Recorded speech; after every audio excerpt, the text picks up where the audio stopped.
Siyasətin izahlı lüğəti efirdədir. ATƏT Xarici İşlər Nazirləri Şurasının sessiyası Rusiyanın Xarici İşlər Naziri Sergey Lavrovun iştirakına görə boykot edilir. Boykot nədir? Sualımızı Siyasi Elmlər üzrə fəlsəfə doktoru, Beynəlxalq Münasibətlərin Təhlili Mərkəzinin baş məsləhətçisi Mətin Məmmədli cavablandırır.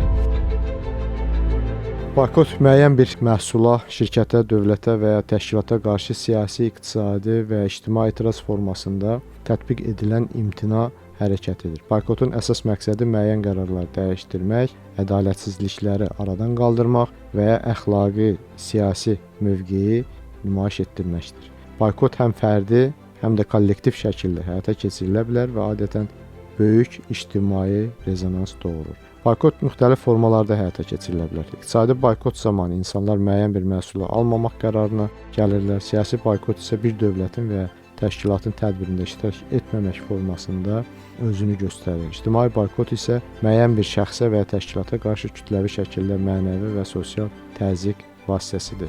Boykotun uğuru onun kütləviliyindən və ictimai dəstəkdən ciddi surətdə asılıdır. Əgər geniş ictimaiyyət boykotu dəstəkləyirsə, hədəfə alınan tərəf iqtisadi və reputasiya itkisi ilə üzləşə bilər. Bu, onların fəaliyyətlərinin dəyişməsinə məcbur edə bilər. Buna baxmayaraq, bəzi hallarda boykotun təsiri məhdud olur. Çünki alternativlərin mövcudluğu və ictimai dəstəyin qeyri-kafi olması boykotun effektivliyini zəiflədə bilər.